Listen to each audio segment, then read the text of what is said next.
A billionaire's slap in a hospital corridor. 50 million views in 1 hour. But Madison Sterling had no idea she'd just exposed America's most dangerous serial killer. What started as viral domestic violence footage became a deadly game of psychological warfare, hidden offshore accounts, and a warehouse where 3 women had already died. Tonight, you'll discover how a pregnant woman's courage brought down a predator who'd been hunting wealthy wives for decades. This isn't just about survival. It's about the moment when the hunted becomes the hunter. Madison Sterling clutched her swollen belly as another contraction rippled through her body. 8 months pregnant and sitting alone in the marble lobby of Manhattan's most exclusive private hospital. She checked her phone for the 100th time. No messages from Blake. Her husband had promised to be here for today's appointment. Another promise broken in what was becoming an endless string of disappointments. Madison's fingers trembled as she scrolled through his social media, finding photos from Miami Beach posted just hours ago. The same Miami he'd sworn he'd never been to. Mrs. Richardson. The receptionist's voice cut through her spiral of thoughts. Dr. Vasquez will see you now. Madison stood slowly, her designer maternity dress doing little to hide her exhaustion. The other wealthy wives in the waiting room whispered behind their hands, probably wondering where her billionaire husband was. She wondered the same thing. The examination room felt cold, despite the afternoon sunlight streaming through floor-to-ceiling windows. Dr. Elena Vasquez, a kind woman in her 50s, helped Madison onto the examination table with practiced efficiency. "How are you feeling today?" Madison, Dr. Vasquez asked while checking Madison's blood pressure. "Tired. Blake's been traveling a lot for business." The lie came easily now, a habit formed over months of covering for her husband's increasingly frequent absences. Dr. Vasquez frowned at the blood pressure reading. 160/90. That's elevated from last week. Are you experiencing unusual stress? Madison's phone buzzed with a notification. Her heart jumped, hoping it was Blake. But instead, she found a tagged photo on Instagram. Blake Richardson, her husband of 2 years, laughing on a yacht in Miami with his arms around a stunning blonde woman. The timestamp showed it was taken yesterday. "Madison, are you all right?" Dr. Vasquez touched her shoulder gently. The room seemed to spin. Madison stared at the photo, recognizing the woman as Amber Collins, Blake's supposed business partner, the same woman he dismissed as just an employee whenever Madison asked about her. "I need to make a phone call," Madison whispered, her voice barely audible. She stepped into the hallway and dialed Blake's number with shaking fingers. It went straight to voicemail. She tried again. Voicemail. On the 3rd attempt, he finally answered. "What is it? Madison? I'm in a meeting." His voice carried that familiar tone of irritation that had become his default when speaking to her. "Blake, where are you right now?" A pause. "Dubai. I told you that. Some of us have to work for a living." Madison's heart pounded as she looked at the Miami photo again. "Blake, I can see you on Instagram. You're in Miami with Amber." The silence stretched so long she thought he'd hung up. Then his voice returned, cold and calculating. "You're being paranoid again. Madison, pregnancy hormones are making you see things that aren't there. We've discussed this with Dr. Vasquez before." "No. Blake, I can see the photo. You're on a yacht with..." "Enough." His voice turned sharp. "I don't have time for your delusions. Handle your appointment yourself." The line went dead. Madison stared at her phone, a familiar feeling of confusion washing over her. Was she being paranoid? But the photo was right there, time-stamped and geotagged. She opened Instagram and did something she'd never done before. She posted a story with a screenshot of Blake's photo, adding text that read, "Can someone explain how my husband is in Dubai and Miami at the same time asking for a pregnant friend?" The response was immediate. Comments flooded in, screenshots, shares. Within minutes, her story had been viewed thousands of times. Madison watched in real time as her perfect marriage became a viral sensation for all the wrong reasons. Her phone rang. Blake's name flashed on the screen. "What the hell did you just do?" His voice was barely controlled rage. "I posted the truth. Blake, something you seem allergic to. Delete it. Now. Do you have any idea what you've just done to my reputation?" Madison felt something shift inside her chest. For the first time in months, she felt a spark of her old self. The Madison who'd graduated summa cum laude from Harvard Business School. The Madison who'd never taken anyone's nonsense before she'd fallen under Blake Richardson's spell. "Your reputation, Blake. I'm 8 months pregnant and my husband is on vacation with another woman." "What about my reputation?" "Madison, you're being hysterical. Come home and we'll discuss this privately." "No, I'm staying here until you tell me the truth." The silence that followed felt different, dangerous. "I'll be there in an hour," Blake said finally. "And Madison, you're going to regret making our private business public." The line went dead, leaving Madison alone in the hospital corridor with the growing realization that her perfect life had been a carefully constructed lie. And now that lie was unraveling at light speed, broadcast to the world through the very technology that had exposed it. Blake Richardson arrived at Manhattan General Hospital exactly 57 minutes later, his usual calculated precision on full display. Madison watched through the lobby's glass doors as he stepped out of his black Bentley, his jaw set in the expression she'd learned to fear. Even from a distance, she could see the barely contained fury in his movements. He'd changed from the casual Miami Beach attire she'd seen in the photos into his standard Manhattan armor, a $15,000 suit that screamed success and power. But Madison was beginning to understand that Blake's entire existence was performance art, each outfit and gesture carefully chosen to project an image that might not reflect reality. The lobby fell silent as Blake entered. At 6'3", with the kind of devastating good looks that graced magazine covers, he commanded attention wherever he went. His dark hair was perfectly styled, his green eyes sharp and assessing.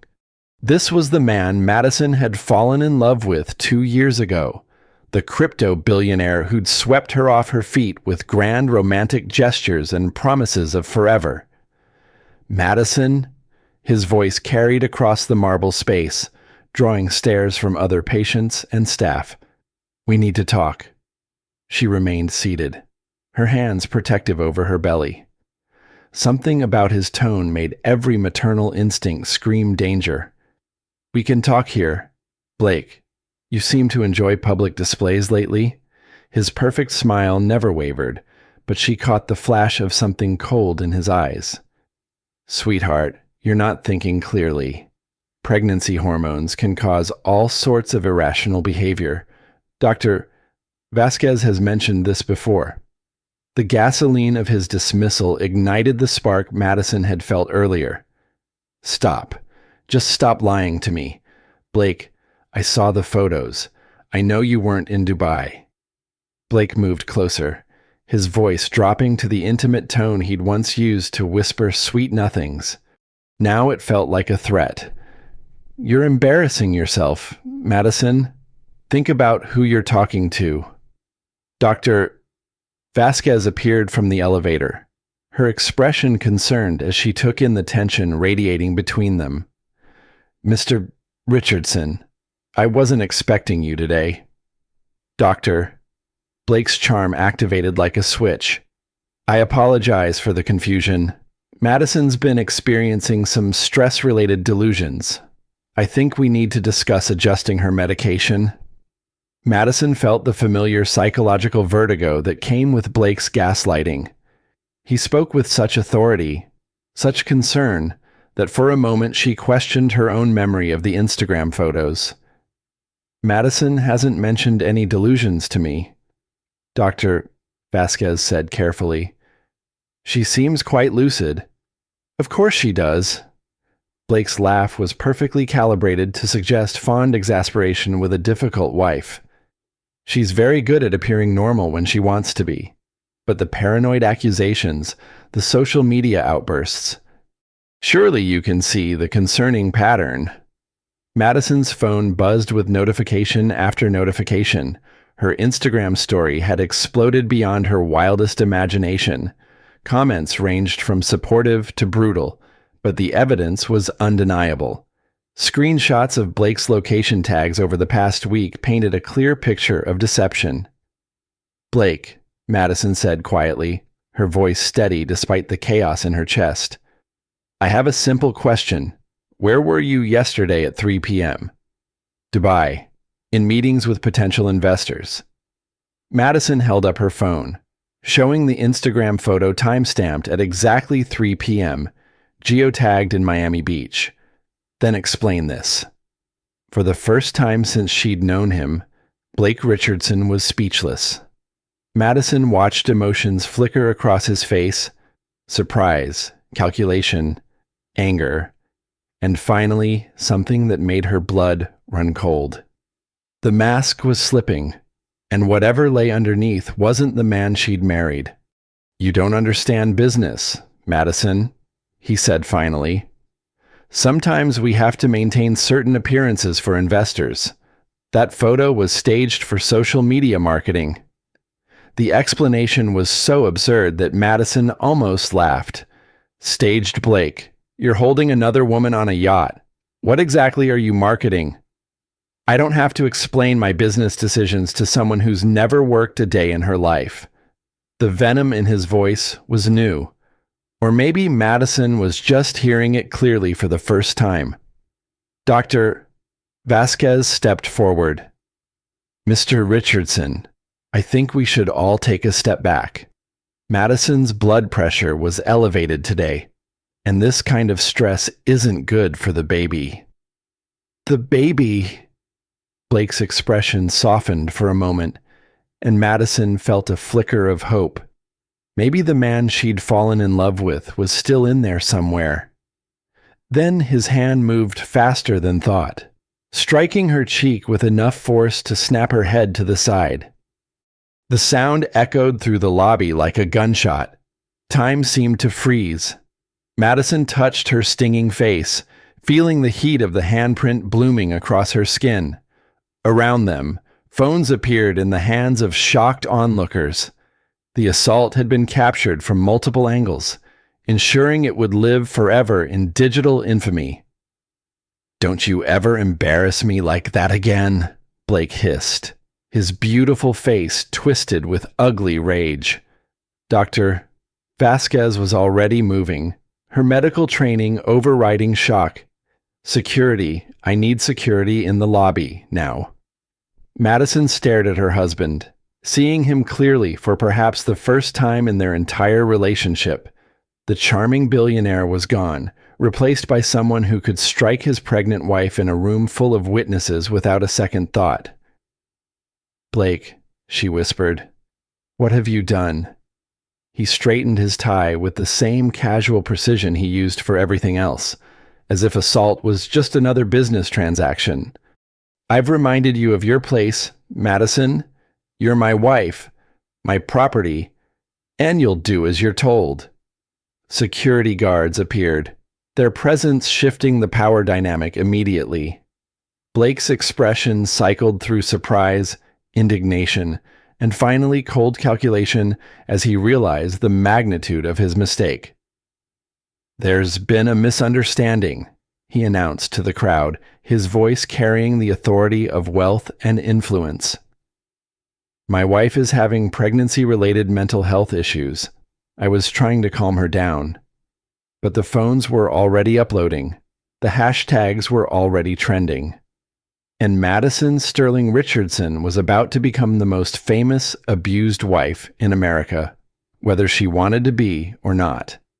The perfect storm had arrived, and there was no shelter from what was coming next.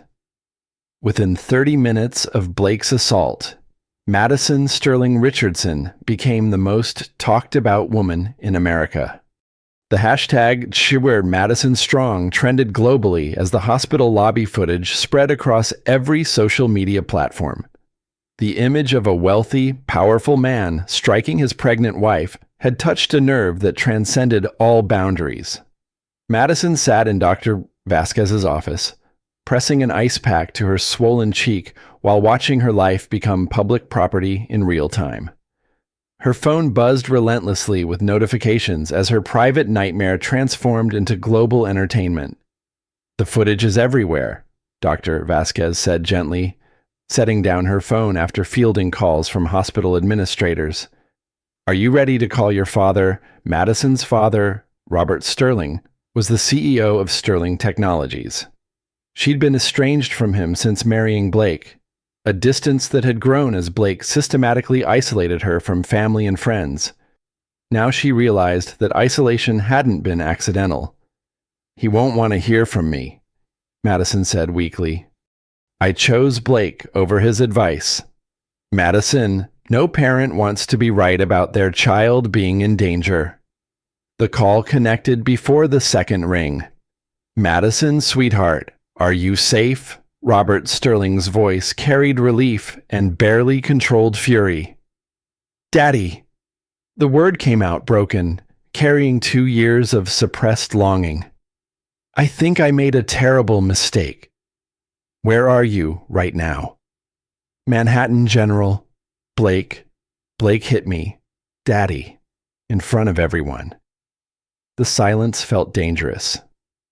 When Robert spoke again, his voice carried the steel that had built a tech empire.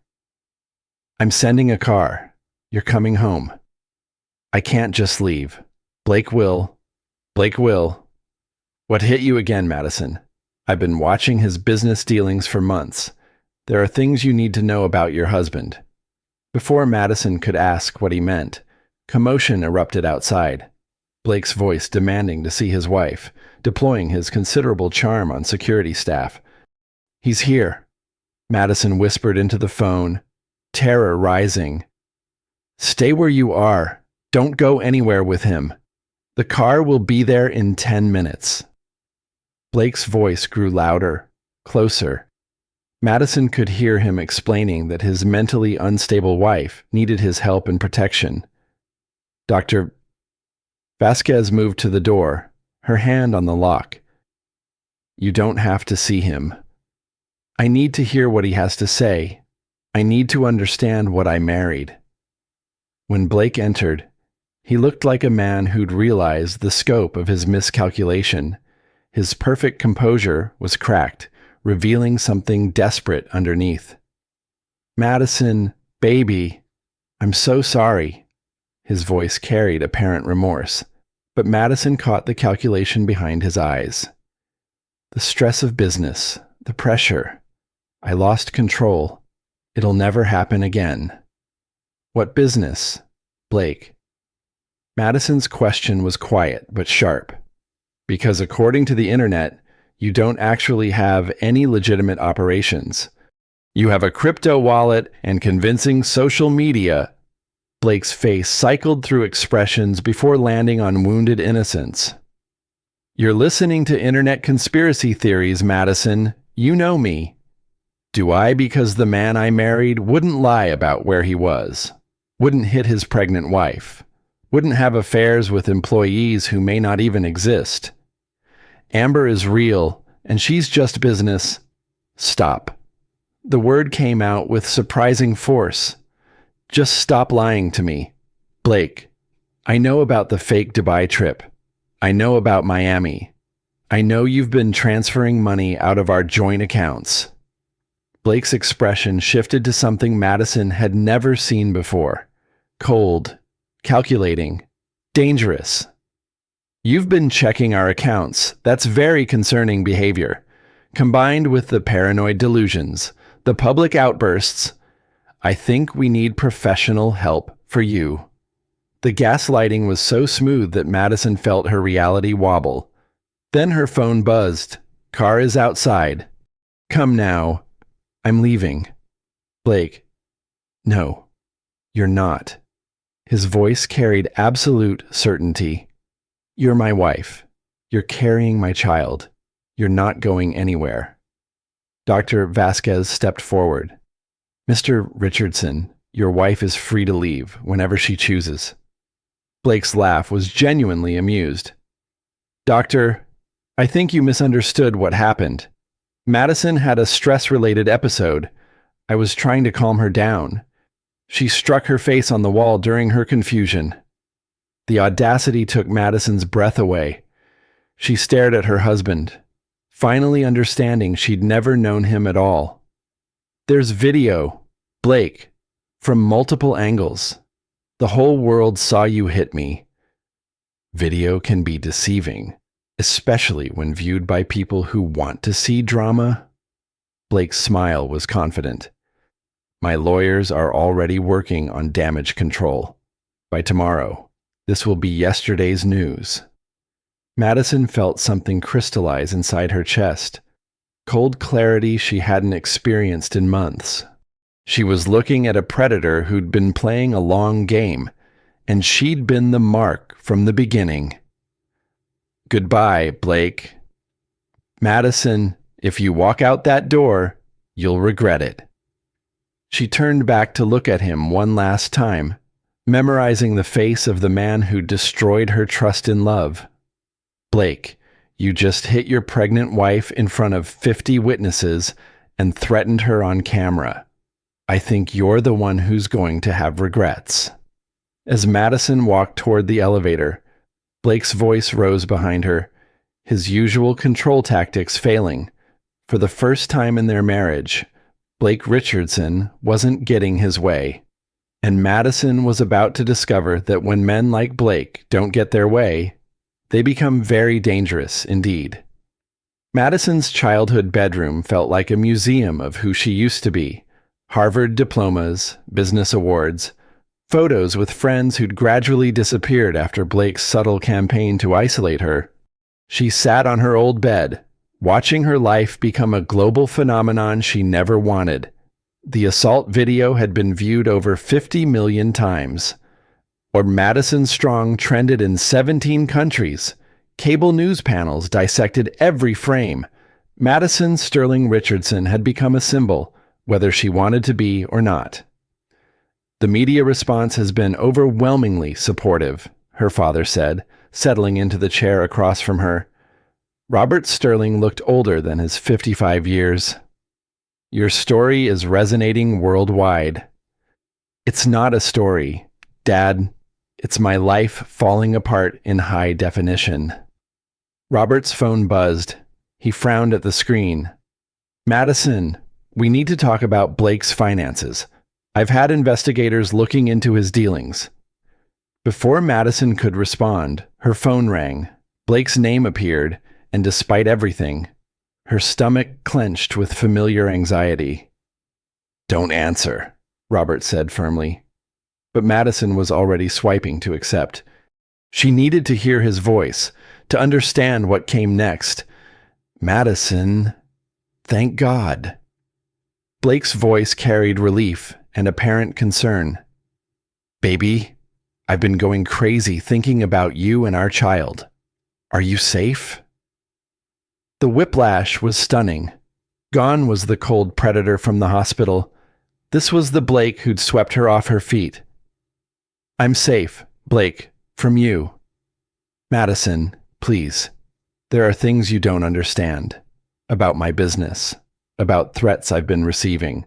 I've been trying to protect you." Madison felt her resolve wavering. This was Blake's greatest skill, making victims doubt their own perceptions. "What threats?" "I can't discuss it over the phone.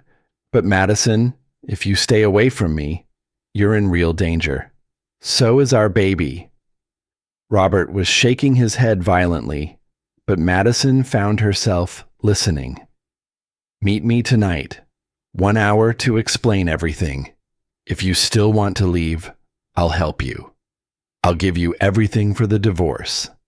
But if something happens because I couldn't warn you." The line went dead. Robert was watching her with the expression of a man who'd seen this manipulation before.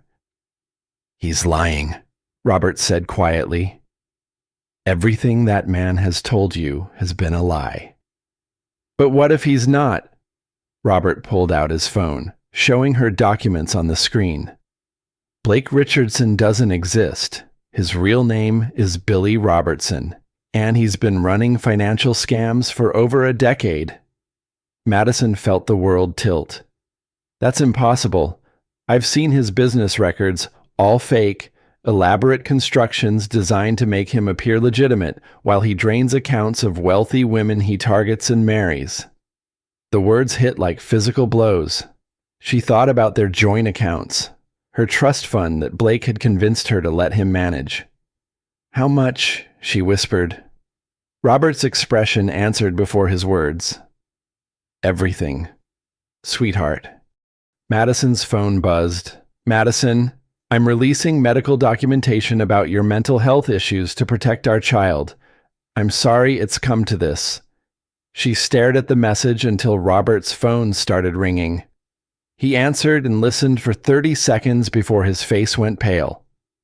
"Blake just filed for emergency guardianship," he said. "He's claiming you're mentally unstable and dangerous. He's presented medical records showing postpartum psychosis and suicidal ideation." "That's impossible. I've never been diagnosed." Madison stopped, remembering therapy sessions Blake had insisted on after her miscarriage. The kind therapist who'd asked so many questions. "He's been building a case," Robert said grimly. "Creating a paper trail to support that you're mentally incompetent. This isn't just theft. This is systematic identity erasure."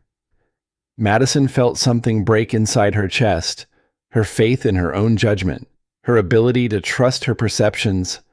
Blake hadn't just married her for money. He'd been planning to erase her completely. "The emergency hearing is tomorrow morning," Robert continued. "If the judge grants his petition, you'll be under Blake's guardianship. He'll control your medical decisions, your finances, your ability to see your child." Madison looked around her childhood bedroom, at awards representing the strong woman she'd been before Blake dismantled her confidence. "Dad, I think I need help, because Blake Richardson is more dangerous than we realized." Her phone rang again. Unknown number. "Mrs. Richardson. This is Detective Sarah Murphy with the NYPD. I need to speak with you about your husband. We've received disturbing information about his background." Madison looked at her father, seeing her growing fear reflected in his eyes. Whatever Blake Richardson really was, they were about to find out. And being his wife made her more than a victim. It made her a target. Detective Sarah Murphy arrived at the Sterling penthouse 40 minutes later, carrying a thick case file that she set on the dining table with significant weight. Madison had expected a typical police detective, but Murphy was younger, maybe 40, with sharp eyes that cataloged every detail. "Mrs. Richardson, I need to ask difficult questions about your husband," Detective Murphy began. "But first, you need to understand that you may be in immediate danger." Robert Sterling leaned forward. "What kind of danger?" Detective Murphy opened her file and spread photographs across the table. Madison found herself looking at pictures of 3 different women, all blonde, all beautiful, all bearing a slight resemblance to her. "These women were all married to men matching your husband's description and behavioral patterns," Murphy explained. "Different names, different identities, but the same methods." Madison picked up one photograph. "What happened to them? Linda Martinez, married to Blake Morrison in 2018, died in apparent suicide after her husband gained financial control through mental health guardianship. Sarah Chen, married to Blake Richardson in 2020, died in a boating accident 6 months after signing power of attorney.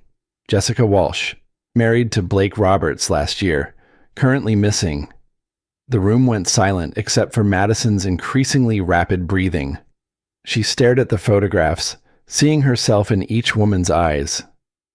"You think Blake killed them," Robert said quietly. "I think Blake Richardson is a serial predator who marries wealthy women, systematically isolates them, builds legal cases for their mental incompetence, and eliminates them once he has access to their money."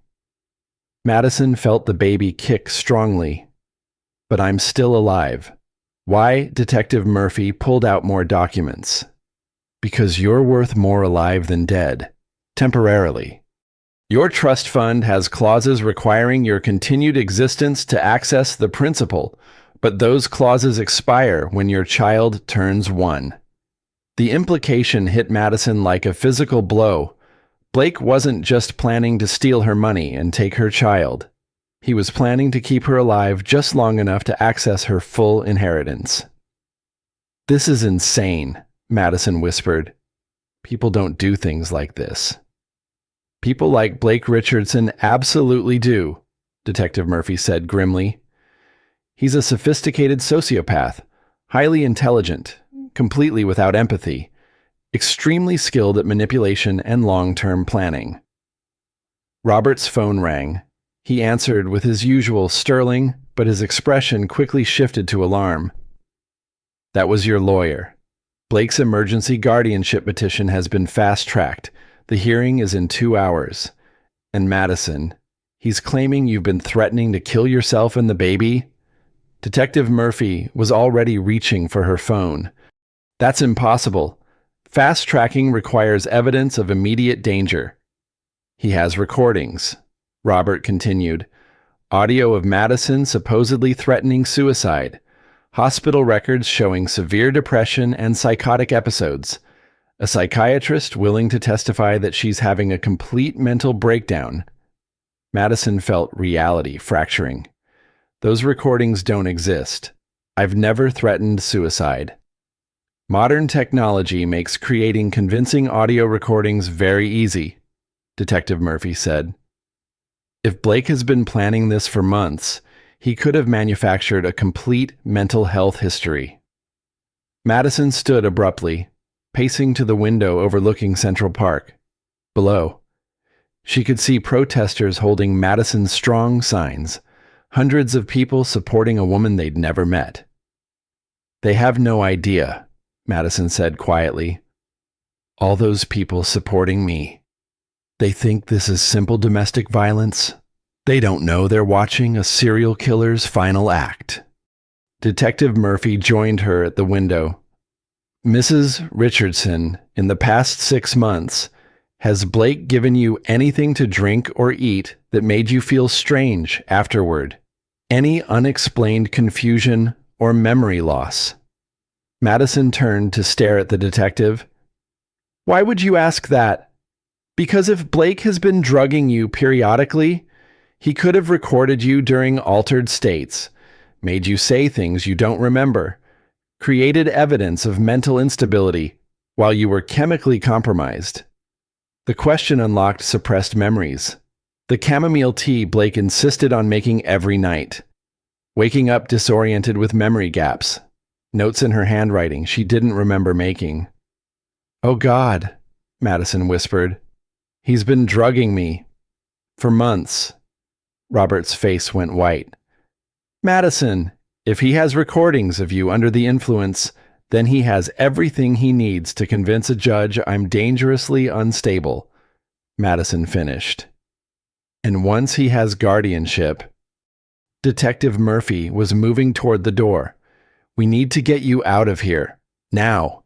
If Blake is as sophisticated as I think, he's not waiting for a court hearing." As if summoned by her words, the building's fire alarm began blaring. Robert frowned, reaching for his phone. "Don't," Detective Murphy commanded, her hand moving to her weapon. "Mrs. Richardson, how many exits does this building have?" "2. main lobby and service entrance. And if someone wanted to force evacuation, Madison felt her blood turn to ice. They'd trigger the fire alarm. Murphy was calling for backup when the lights went out, plunging the penthouse into darkness. In the distance, Madison could hear the elevator moving, bringing someone to the top floor. Blake Richardson was coming for his wife, and Detective Murphy was about to discover that when serial killers feel cornered, they stop playing games and start killing people. The elevator dinged softly in the darkness, its cheerful sound grotesquely inappropriate for the terror filling the penthouse. Detective Murphy had her weapon drawn, positioning herself between Madison and the hallway. Robert Sterling moved to his daughter's side, his face grim in the emergency lighting.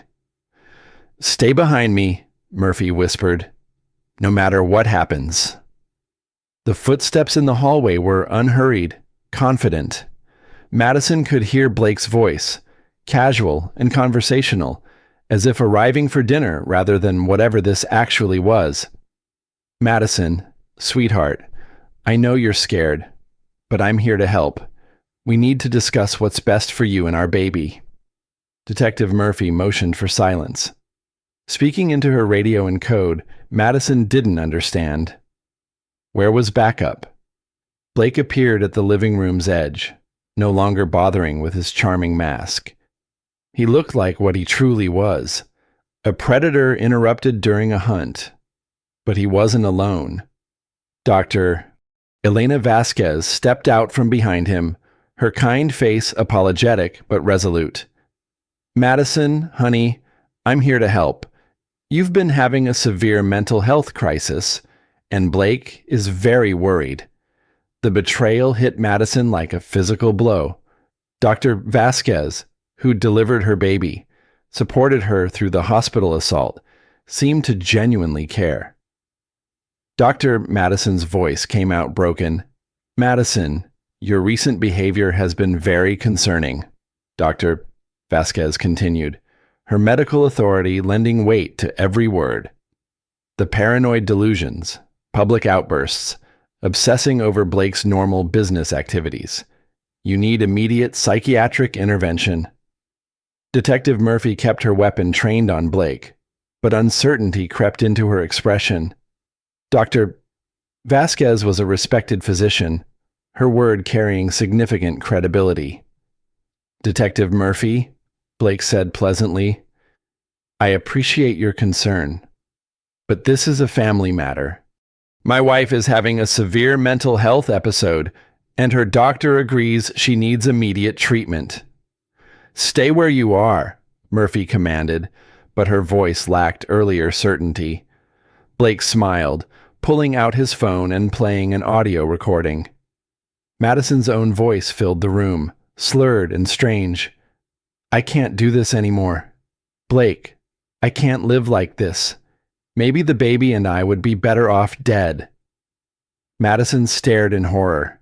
She had no memory of saying those words, but the voice was unmistakably hers. "I recorded this last week," Blake explained to Detective Murphy. "Madison has been having increasingly severe episodes of depression and suicidal ideation. Dr. Vasquez has been treating her, but her condition is deteriorating rapidly." "That's not real," Madison said desperately. "I never said that. He drugged me." "Madison, sweetie," Dr. Vasquez interrupted gently. "Paranoid accusations are part of your condition. Blake has been nothing but supportive throughout your struggles." Detective Murphy lowered her weapon slightly. "Mrs. Richardson, do you remember making that recording?" Madison felt her reality crumbling. These were exactly the memory gaps she'd been experiencing, periods of confusion she'd attributed to pregnancy hormones. "I don't remember," she whispered, the admission feeling like defeat. Blake stepped forward, radiating concern and compassion. "Madison, I know you're scared. Mental illness is frightening when you can't trust your own perceptions. But I'm here to take care of you." "The other women," Madison said suddenly. What about Linda Martinez, Sarah Chen, Jessica Walsh? Blake's expression didn't change, but something flickered in his eyes. Detective, I have no idea what my wife is talking about. Paranoid delusions often involve elaborate conspiracy theories. Detective Murphy studied Blake carefully, her training warring with the evidence before her. Here was a concerned husband with medical support trying to help his mentally ill wife. Mrs. Richardson, Murphy said carefully, do you have any actual evidence that your husband has harmed anyone? Madison looked around desperately. Her father's face showed confusion and growing doubt. Dr. Vasquez looked genuinely concerned for her mental state. Detective Murphy was questioning her own assessment, and Blake looked like the perfect husband dealing with his wife's tragic breakdown. The Instagram photos, Madison said weakly. He lied about Dubai. Madison, Blake said sadly, we've discussed this. Those photos were for social media marketing. Dr. Vasquez stepped forward with apparent medical concern. Detective Murphy, I really think Madison needs immediate psychiatric evaluation. Her condition is deteriorating rapidly, and she could be dangerous to herself or her unborn child. Madison felt the trap closing with suffocating precision. Blake had spent months creating this moment. Every piece of evidence, every witness, every authority figure aligned to support his narrative. The emergency guardianship hearing, Robert Sterling said suddenly. Blake, if you're so concerned, why the rush for legal control? Blake's expression remained composed, but Madison caught irritation in his eyes at the unexpected question. Mr. Sterling, Madison needs professional care that requires legal authority to provide. As her husband, I'm the appropriate person to make medical decisions if she's not competent. Detective Murphy holstered her weapon, the decision written on her face. Mrs. Richardson, I think you should go with your husband and doctor. Get the help you need. Madison felt her last hope crumbling. Even the detective who'd seemed to understand was now part of Blake's narrative. Please, Madison whispered, looking directly at Murphy. Please investigate the other women. Don't let him, Madison, Blake said gently, moving toward her with outstretched arms. It's time to go home. Time to get better. As her husband approached, Madison realized with crystal clarity that she was about to disappear forever. Not immediately, but gradually, systematically, until Blake Richardson had everything he wanted and Madison Sterling no longer existed.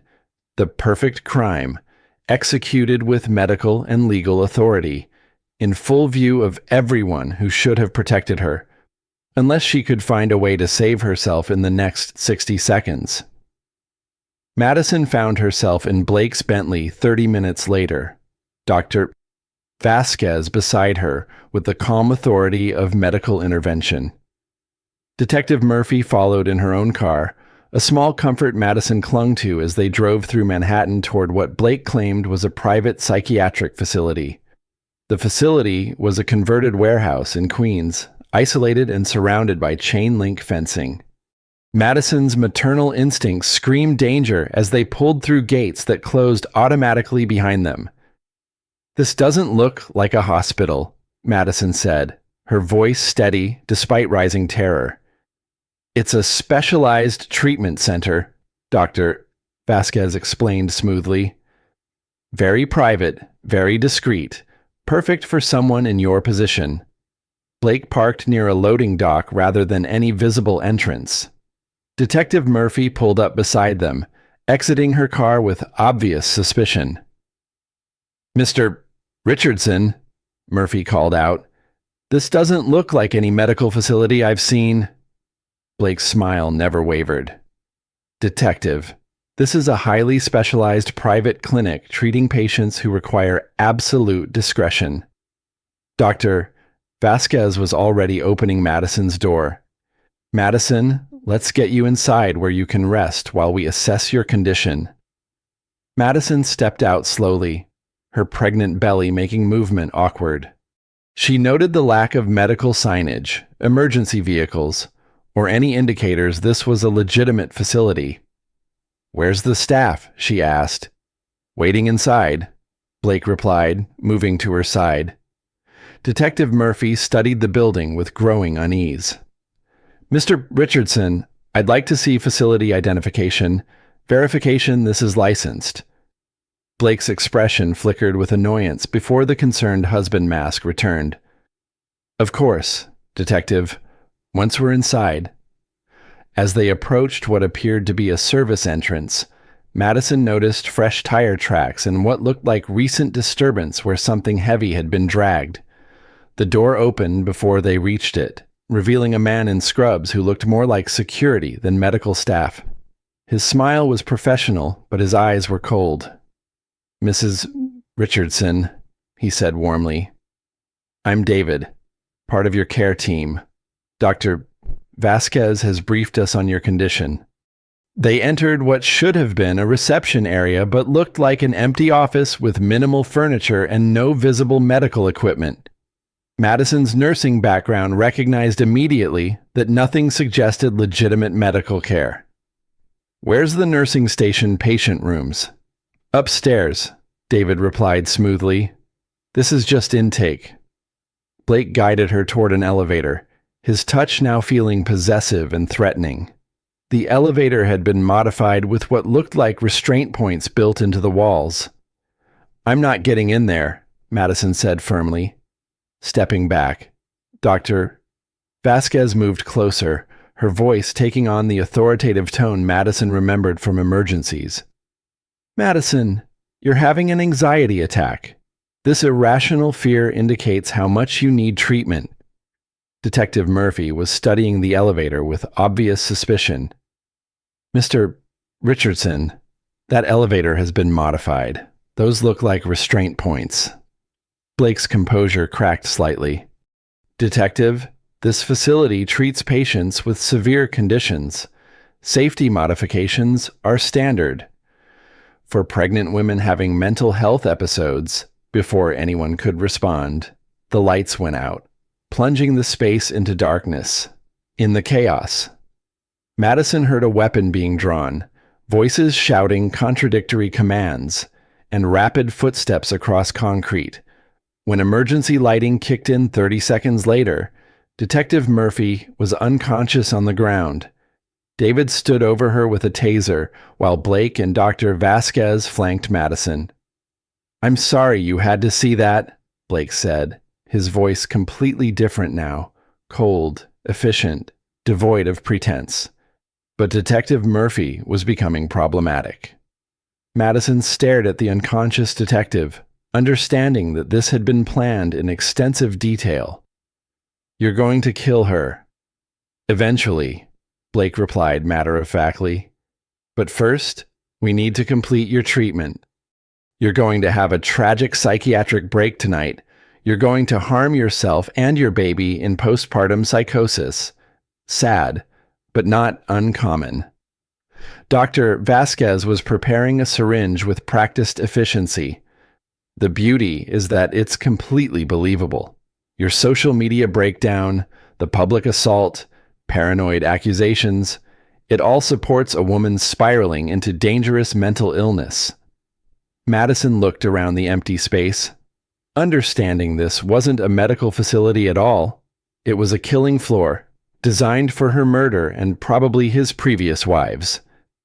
"How many women have you brought here?" Blake checked his watch with casual precision. "You'll be the fourth. Dr. Vasquez has been very helpful in establishing medical credibility for each case." "They trusted you too," Madison said, looking at Dr. Vasquez with horror and betrayal. "They all needed help, Madison, just like you do." Dr. Vasquez's voice carried genuine conviction, as if she truly believed she was providing medical care rather than participating in serial murder. Madison felt her baby kick strongly, reminding her what was at stake, not just her life, but her unborn daughter's. "Blake, Madison said quietly. Before you kill me, I need to know something. Did you ever love me, even a little? Blake's laugh was genuinely amused. Madison, love is a weakness successful people can't afford. You were an investment opportunity that paid very well for 2 years. Nothing more.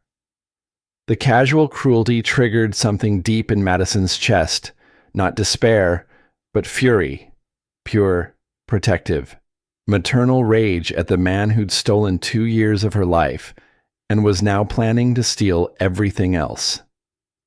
Madison Sterling Richardson was about to die in a warehouse in Queens, murdered by the man she'd trusted with her heart, unless she could find a way to survive the next hour. And Madison was discovering that when a woman has nothing left to lose, she becomes very dangerous indeed. Madison Sterling Richardson had spent 2 years learning to doubt her instincts, to second-guess her perceptions, to make herself smaller under Blake's manipulation. But facing her own murder and that of her unborn child stripped away every learned behavior and revealed the Harvard Business School graduate who'd once commanded boardrooms. Dr. Vasquez, Madison said calmly, before you inject me, I'm curious about your medical license. Participating in the murder of pregnant women seems like it might violate your Hippocratic oath. Dr. Vasquez paused, the syringe halfway to Madison's arm. Madison, you're having a psychotic break. I'm providing medical intervention to prevent you from harming yourself and your baby. Interesting intervention, Madison observed, her voice steady despite her racing heart. Tell me, when Linda Martinez supposedly committed suicide, did you provide the same intervention? How about Sarah Chen's boating accident? Blake's expression shifted from confidence to annoyance.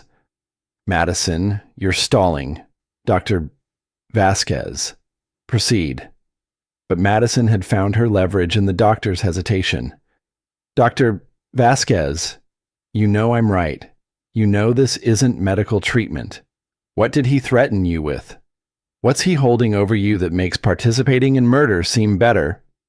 You don't understand the situation, Dr. Vasquez said, her hand trembling slightly. Then explain it. Because from where I'm standing, you're about to murder a pregnant woman for a psychopath who's been lying about everything for years. Blake moved closer, his patience exhausted. Enough, Elena. Inject her now. Elena, Madison repeated, using the doctor's first name deliberately. Elena, you delivered my baby during my miscarriage 2 years ago. You held my hand while I grieved. Look at me and tell me that woman deserves to die. Dr. Vasquez looked directly into Madison's eyes for the first time since entering the warehouse. Madison saw something crack in the doctor's composure, a flicker of the compassionate physician she'd once believed her to be. Blake, Dr. Vasquez said quietly, maybe we should reconsider. Blake moved faster than thought, grabbing the syringe and plunging it into Dr. Vasquez's neck instead. The doctor collapsed immediately, hitting the concrete with sickening force. Blake, Madison screamed, the sound echoing through the empty space. Elena was becoming unreliable, Blake explained matter-of-factly, stepping over the unconscious doctor. Fortunately, I don't need medical supervision to complete your treatment. Madison backed toward the wall, her mind racing through limited options. Blake was between her and the exit. Detective Murphy and Dr. Vasquez were unconscious but breathing. Blake, my father knows where I am. When I don't come home, your father believes you're receiving psychiatric treatment. When your body is found tomorrow, it will be consistent with tragic suicide during mental health crisis. Sad. But these things happen. Blake pulled out his phone and began recording. Madison, I need you to say some things for the camera. Think of it as your final performance. Go to hell. Blake's laugh was genuinely amused. Madison, you're going to say exactly what I tell you, because if you don't, I'm going to inject Detective Murphy with enough drugs to stop her heart. Then Dr. Vasquez, your cooperation can save their lives. Madison looked at the two unconscious women, understanding that Blake had just given her the only leverage she had. What do you want me to say? Confess to having an affair. Express guilt about betraying our marriage. Talk about how the pressure of being caught has driven you to thoughts of suicide. But I never had an affair. The beauty of video confession is that it doesn't matter what actually happened. It only matters what people believe happened. Madison stared at her husband, finally understanding the full scope of his manipulation. He wasn't just killing her, he was destroying her reputation posthumously. Start recording, Madison said quietly. Blake smiled and held up his phone. Whenever you're ready, sweetheart. Madison looked directly into the camera, her voice steady and clear. My name is Madison Sterling Richardson. If you're watching this video, I'm probably dead. The man recording this is Blake Richardson, and he's a serial killer who marries wealthy women, systematically drains their finances, and then murders them. Blake's expression shifted from confidence to rage in a split second. Stop recording, he commanded, but Madison continued. Blake Richardson killed Linda Martinez in 2018. He killed Sarah Chen in 2020. Jessica Walsh is probably dead too. He's been planning my murder for months, creating fake medical records and building a case for my mental incompetence. Blake lunged forward to stop the recording, but Madison had anticipated his movement. She threw herself sideways, her pregnant belly making the maneuver awkward but effective enough to avoid his grasp. The phone clattered across the concrete floor, still recording as Madison and Blake struggled. Despite her pregnancy, Madison fought with the desperation of a woman protecting her child. She clawed at Blake's face, drawing blood, and managed to knee him hard enough to double him over. Help! Madison screamed as loudly as she could. Someone help me! Blake recovered quickly, his superior strength overwhelming Madison's determination. He pinned her against the wall, his hands around her throat, his face twisted with rage. You stupid bitch, he hissed. You've ruined everything. Madison felt consciousness fading as Blake's grip tightened. Her last coherent thought was that her baby would die with her. Another victim of a monster who saw women as financial opportunities. Then the warehouse doors exploded inward, and Madison heard the most beautiful sound in the world, her father's voice shouting her name, followed by what sounded like an army of law enforcement officers flooding into the space. Blake's hands released her throat as he spun toward the commotion, his face cycling through surprise, calculation, and finally desperate fury as he realized his perfect crime had become a very public failure. Madison slumped against the wall, gasping for air and feeling her baby kick strongly in response to her elevated heart rate. She was alive. Her daughter was alive. And Blake Richardson's reign of terror was finally over.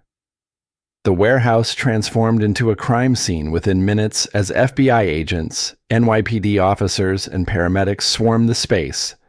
Madison found herself sitting on a gurney while an EMT checked her vital signs and monitored the baby's heartbeat, the steady rhythm providing reassurance that her daughter had survived the night's trauma. Robert Sterling stood beside the gurney, his face pale with the aftermath of fear and fury. Madison, how did you know to confess on camera like that? Business school, Madison replied weakly, managing a small smile. Crisis Management 101. If you can't control the narrative, disrupt it completely. Across the warehouse, Madison could see Blake Richardson in handcuffs, his perfect composure finally and completely shattered. He was screaming about his rights, about false accusations, about the elaborate conspiracy against him. The charming billionaire mask had been permanently destroyed, revealing the predator underneath. Detective Murphy approached the gurney, a bandage on her head but otherwise alert. "Mrs. Richardson, I owe you an apology." Blake's manipulation was so sophisticated that even law enforcement training couldn't penetrate it initially. "How did you find us?" Madison asked. "Your father never trusted the psychiatric facility story." Murphy explained. "When we couldn't verify the facility's license or accreditation, he insisted on conducting surveillance. The FBI had already been investigating Blake under his various identities." Robert squeezed Madison's hand gently. "When Detective Murphy didn't check in at the scheduled time, we knew something had gone wrong. The tactical team was already in position." Madison watched as FBI agents photographed Blake's phone, which had continued recording throughout the struggle.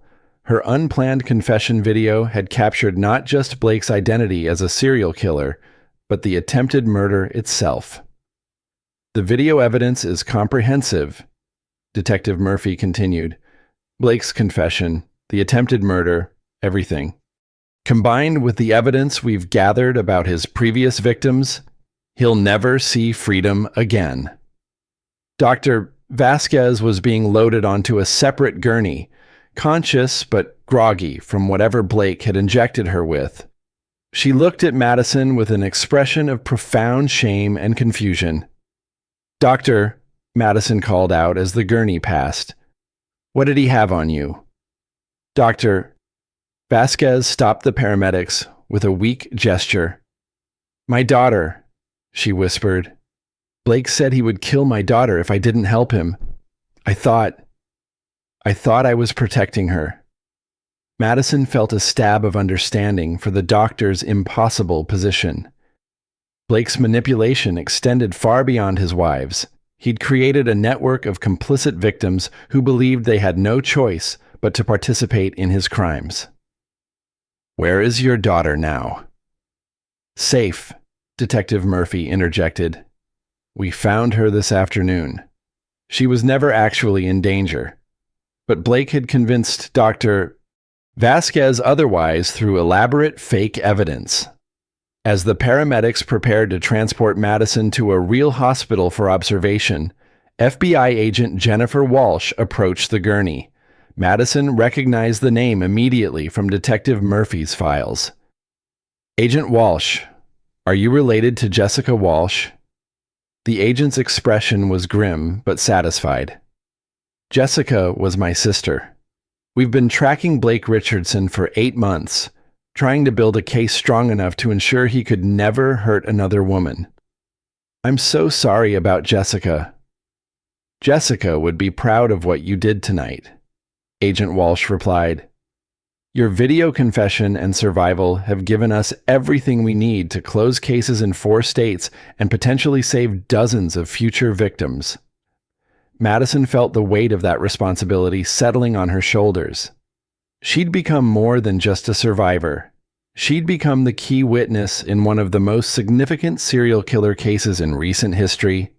"What happens now? Now you heal," Robert said firmly. "You focus on having a healthy baby and building a life free from Blake's influence." And Blake, Agent Walsh's smile was cold but satisfied. "Blake Richardson is facing federal charges for murder, attempted murder, fraud, and racketeering across multiple states. He'll be lucky if he avoids the death penalty."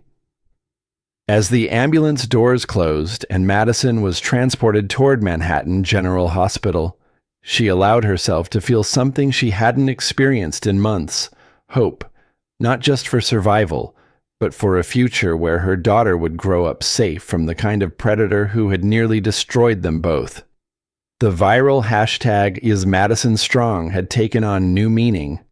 Madison Sterling Richardson wasn't just a victim who'd found her voice. She was a woman who'd saved herself and potentially countless others through courage, intelligence, and the refusal to accept defeat. Outside the ambulance windows, Madison could see the lights of Manhattan growing closer, home, safety, a future where love didn't hit, didn't lie, and didn't kill. Blake Richardson's empire of deception had crumbled in a single night, destroyed by the strength of the woman he'd tried to erase. The billionaire who'd slapped his pregnant wife in a hospital had indeed been destroyed, not by her CEO father, but by Madison herself, who discovered that sometimes the strongest women are those who refuse to stay victims. 3 months after the warehouse confrontation, Madison Sterling sat in her new apartment's nursery, holding 3-week-old Emma Margaret Richardson Sterling. The baby was healthy, beautiful, and completely unaware of the dramatic circumstances that had preceded her birth. The apartment was smaller than the penthouse she'd shared with Blake, but it felt infinitely larger because it was filled with genuine safety rather than performed luxury. Sunlight streamed through windows onto furniture that belonged to her, in a space where she could breathe freely. Madison's phone buzzed with notifications she'd learned to ignore. Trial coverage, book deals, movie offers, all the ways the world wanted to commodify her trauma. She'd declined most, choosing instead to focus on healing and raising her daughter. "How are my girls today?" Robert Sterling asked, entering with coffee and bagels Madison had craved throughout pregnancy. "We're good, Dad. Really good." Madison shifted Emma to her shoulder, marveling at how perfectly her daughter fit. "Any news from the trial?" Robert's expression grew satisfied. "Blake was convicted on all counts yesterday. Life without parole, consecutive sentences. He'll never hurt another woman." Madison nodded, feeling unexpected closure. Justice hadn't erased the trauma, but it confirmed her perceptions had been accurate, her fears justified, and her decision to fight back had been right. "Dr.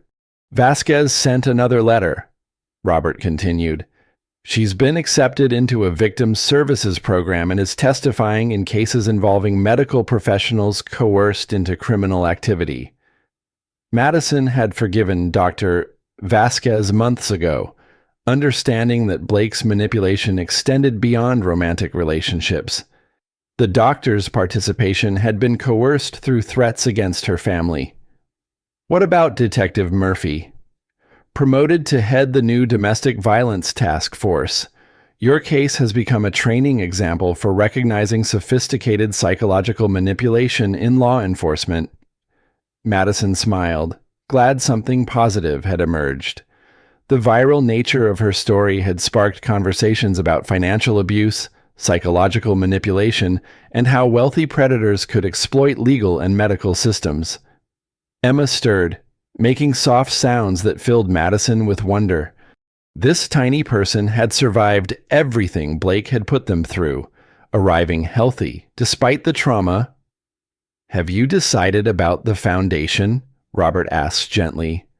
Madison had been offered the opportunity to head a new organization focused on helping women escape financial abuse. The Madison Sterling Foundation would provide legal aid, financial planning, and psychological support. "I think so," Madison replied, looking at Emma's peaceful face. "But not for a few months.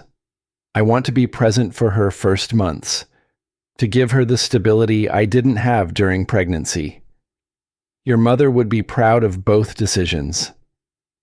Madison felt the familiar pang of loss for her mother, who died before Emma's birth but whose wisdom had guided Madison through the darkest moments. The nursery contained several photos of Margaret Sterling, ensuring Emma would know about the grandmother who'd believed in strong women changing the world. A knock interrupted their conversation. Robert answered, returning with a nervous young woman in her 20s. "Mrs. Richardson Sterling." "My name is Amanda Peterson. I saw your story on the news, and I think my husband might be like Blake." Madison's heart clenched with recognition and purpose.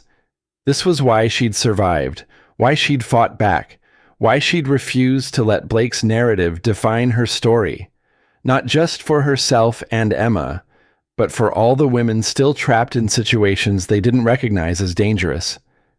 "Please, sit down," Madison said gently, settling on the couch with Emma. "Tell me what's been happening." As Amanda described a pattern Madison recognized immediately: isolation, financial control, gradual erosion of confidence disguised as love. Madison felt the familiar surge of protective anger that had fueled her survival. Emma gurgled softly, as if sensing the moment's importance. This baby would grow up in a world where her mother had spoken truth to power, where love was defined by respect and safety rather than control and manipulation. "Amanda," Madison said when the young woman finished, "you're not crazy, you're not paranoid, and you're not alone. What you're describing is abuse, and there are people who can help." Robert was already reaching for his phone, preparing to connect Amanda with the resource network Madison had helped develop. The infrastructure for escape, for justice, for healing. Outside the apartment windows, Manhattan hummed with 8 million stories of struggle and triumph. In one small apartment overlooking Central Park, a mother and daughter were writing a new chapter, one defined by survival, strength, and the choice to help others find their way home. The billionaire who'd slapped his pregnant wife had been destroyed, not by her CEO father's corporate power, but by something far more powerful: a woman who'd remembered her worth, fought for her freedom, and refused to let fear silence her voice. Madison Sterling had learned that love doesn't hit, doesn't steal, doesn't lie, and doesn't diminish. And she was going to spend the rest of her life making sure other women learned that truth too, before it was too late. Emma Margaret Richardson Sterling fell asleep in her mother's arms, safe in the knowledge that she was loved without conditions, protected without control, and destined to grow up in a world where her mother had made it safer for women to trust their own hearts. The perfect storm had passed, leaving behind clear skies and the promise of better days ahead. Madison's strength saved not just her own life, but countless future victims. Her story proves that sometimes the most powerful weapon against evil is simply refusing to stay silent. If this story moved you, hit that like button to support survivors everywhere. Share this with someone who needs to hear Madison's message of hope. And subscribe for more incredible true stories of courage that will restore your faith in the human spirit. Your engagement helps these stories reach the people who need them most. Thank you for listening. And remember, you're stronger than you know.